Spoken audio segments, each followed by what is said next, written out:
Welcome to the Theater District, the new community access channel that shines a light on the smaller theater organizations bringing big imagination to our cultural landscape. Here, we celebrate the creators, volunteers, and performers whose passion turns neighborhood stages into places of joy, connection, and pure fun. Join us as we explore the stories, artistry, and behind-the-scenes magic that make our local theater scene such a lively part of community life.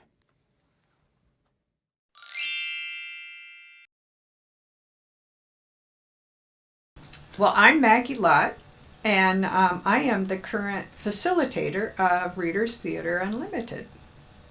I'm Lucretia Mack, and currently I'm the event coordinator. Lou, how long have you been in Readers Theater? You were there when I first started. Well, I think I started 3 years ago. I was volunteering at the Lacey Senior Center, and they were performing there. And so I decided to go and watch the performance. And then I thought, wow, that's really looks like fun. I think that might be good for me to join.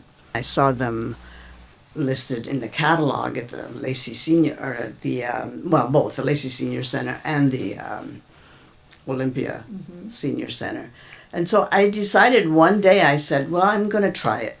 So I called down there. I said, I want to talk to someone in Readers Theater. And someone called me and said, oh, this is a good time for you to come down because we're having a group meeting. And you can meet everybody and you can, see what you think. And so I went, and it was kind of fun. I was a little hesitant at first, because there were a lot of people there at that time.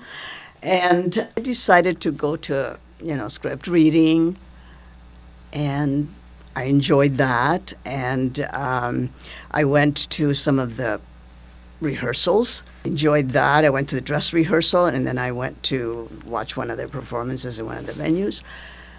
You mean before you got into being in a cast? You Yes, would go to watch yes. the rehearsal? It took me about a year to okay. actually get my nerve, more Ready or less, to jump in to actually go to an audition. I kind of skipped the auditions for about a year. But then I decided to go to an audition, and I think they gave me some small part because I didn't want a big part. I just wanted to try it out. And that's how I started. Since then, have you been in every performance every season? Almost. Mm-hmm.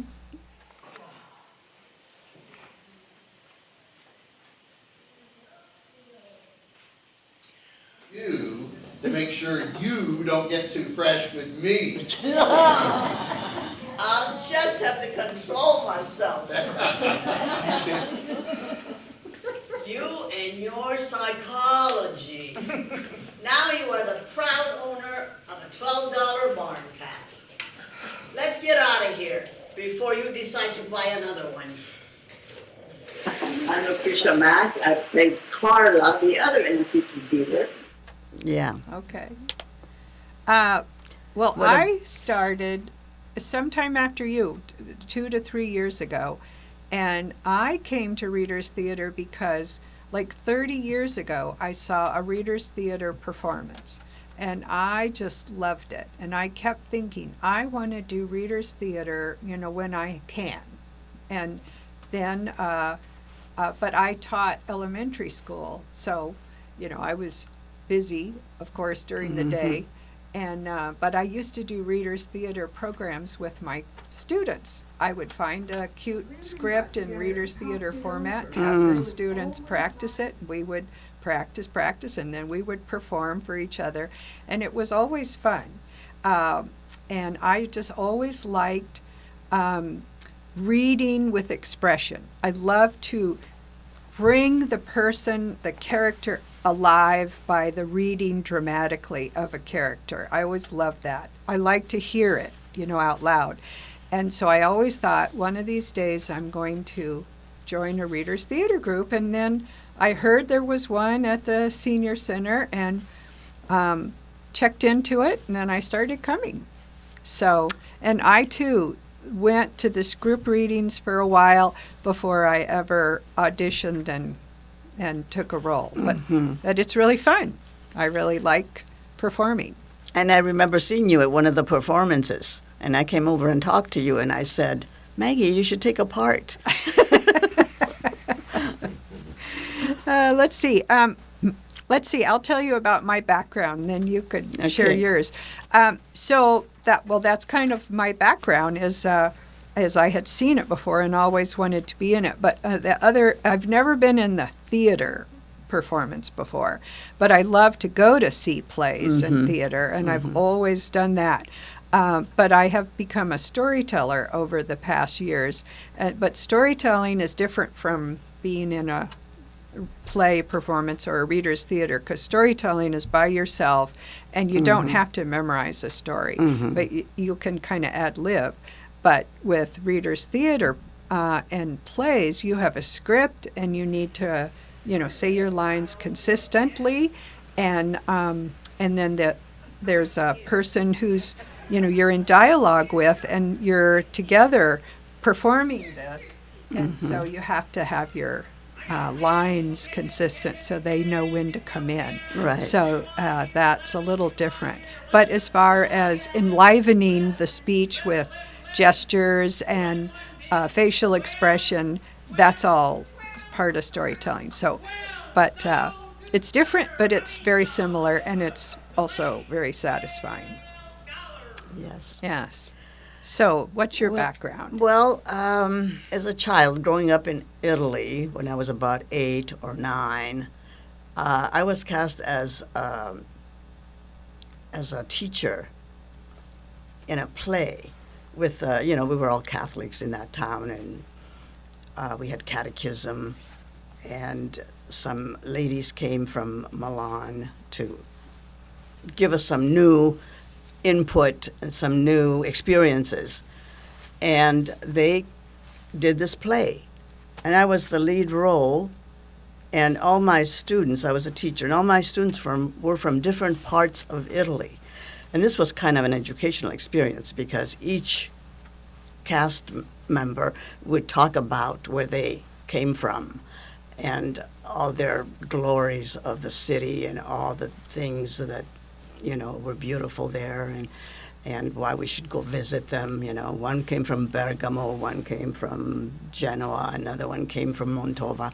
Anyway, and I was the teacher, and they were expounding on the beauty of each town. And I loved it so much. I memorized my part, of course. We had to memorize. We performed for the whole town 2 or 3 times, and we were lauded, and really was an amazing experience for me. And my dad, who was, normally, didn't really care about stuff like that, he was so proud of me. Every time we had company, he would call me and say, hey, Lucretia, do a recital here from that play you did. Like, oh my gosh. So and then after that, we left and emigrated to the United States, and was busy with learning English and studying and all that. But that really left an impression on me. And I thought, if I hadn't gone away, I could have been the next Sophia Loren. I could have continued with it. Yes. So have you acted in anything between you were 8 and currently? But as a Spanish teacher, I used to do plays in Spanish with my students. Oh, We would read in Spanish and sometimes memorize, and go to other classrooms to perform. Went to the French classroom, we performed in Spanish. We went to the German classroom, and we performed in Spanish. Give them a little something like that. So that's fascinating to me that you remembered that, but it made it such a big impression on you as a child to be in a performance. Then you did pull it through into your career, like I did with my students. Yes, I did. And I also, like you, love theater. And I when I lived in Tacoma, I had season tickets to the Tacoma Musical Playhouse. I used to go to the opera, McCall Hall. Yes. I mean, I loved going to Yes. theater performances. Well, so we kind of talked about why Readers Theater Unlimited is important to us. What about, how do you think anything specific about RTU that's important to you?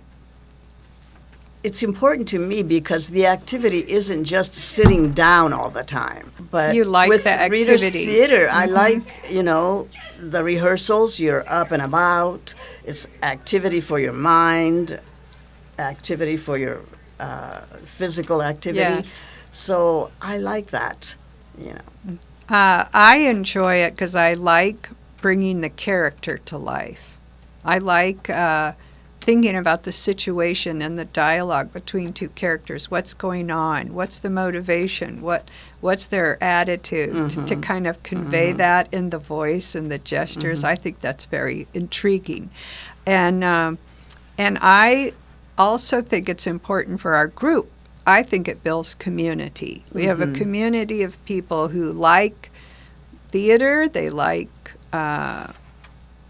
play scripts, dialogue. They like the stories of the plays. They like to produce them so that they can be performed for people to see. I think that's really important, and that's why I like spending my time at it.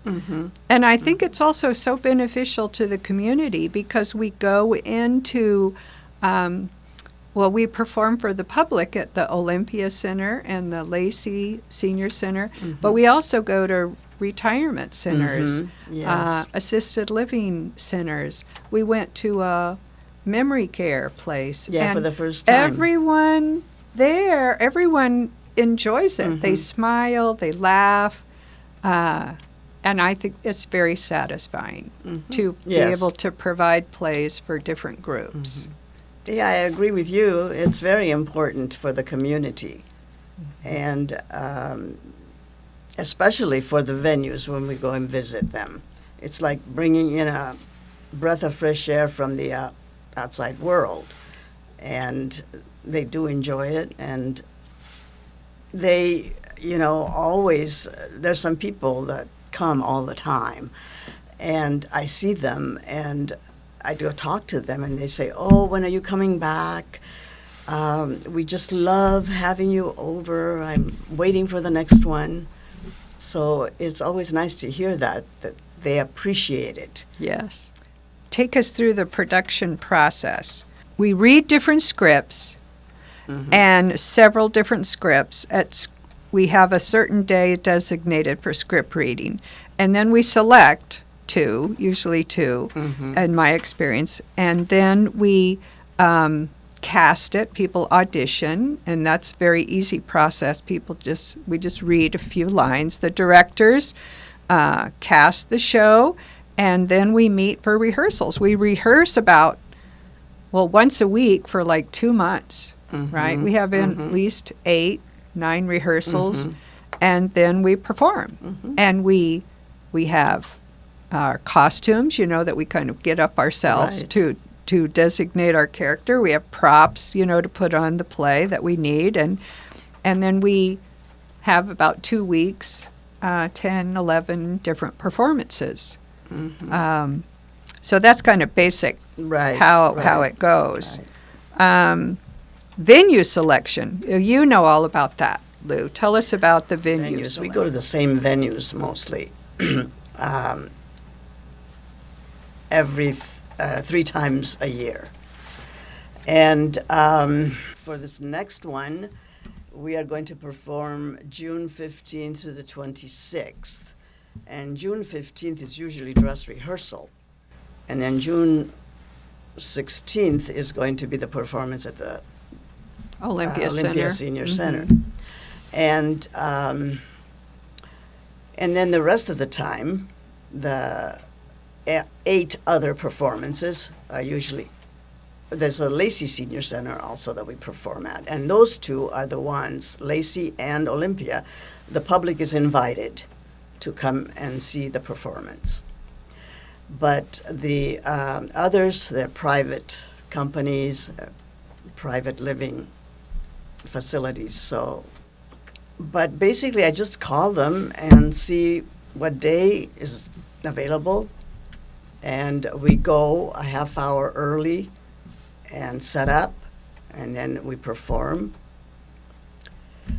And this last time that we performed in March, we did go to one that you mentioned that was memory care, and it worked That out was new, pretty right? well. That was the first that time was the we'd been first there? time. Mhm. And then the other one was Affinity West, which also was very successful. And they asked event. us to come. And they asked us to come back. Yes. And I just booked them Oh, good. for June. Okay. Yeah. So, and then also I try to remind them, call them a week in advance before the performance so that they know that we're coming, and make sure that the time is correct, make sure that the day is correct, that they don't have something different than what I have down on my calendar. And then I know Judy has sent posters to them so Yes. they can print out and Yes, they try post to publicize to publicize there. Publicize. Yes. Mhm. Yeah. And that's about it. It's been the mean, same, a lot of the same Yeah. venues, so they Right, know we're yes. coming.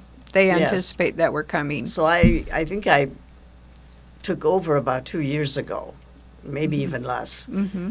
And those were the same venues Yes. that were given to me And we do performances 3 times a year, 3 times a year, Yeah. in March, June, and November. and November. Right. Yes. Okay. And let's see. If someone's interested, how do they get involved? Well, you talked about how you got Yeah. involved. You just found out, you saw it, you Mm-hmm. went to find out about it, you started going to and Right. the same thing, I always wanted to be part of it. I met somebody who knew about it. She said, oh yeah, they have it at Olympia Parks and Rec, in the senior services. So I started going to the script reading that Yeah. Mark leads. Yeah. And I just love doing that, just going to read Yeah, the scripts. I know. You said once that you just love reading out loud. I do. I just remember that. love to read out loud. Yeah. Yeah. But so people can come and just read scripts.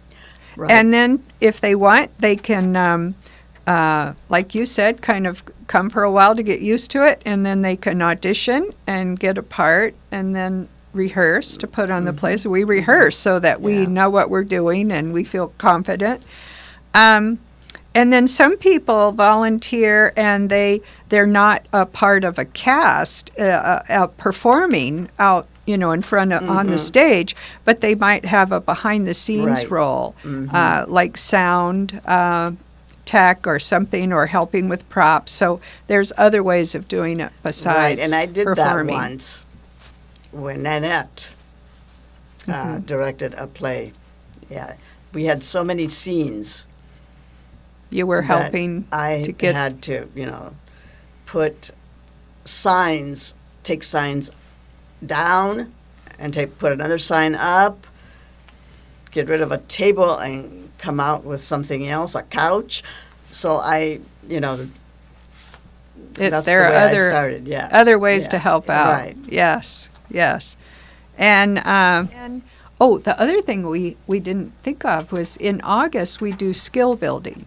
So Yes. in August we have different it's kind of like a workshop, Mm-hmm. and we play around with different ways. We read a script and talk about a play, or we do kind of exercises to help with voice or different things, and we plan that for August. And then July and December are dark. Mm-hmm. We don't practice, we don't perform. Yeah. So we that's have kind of a break. family time. Yes.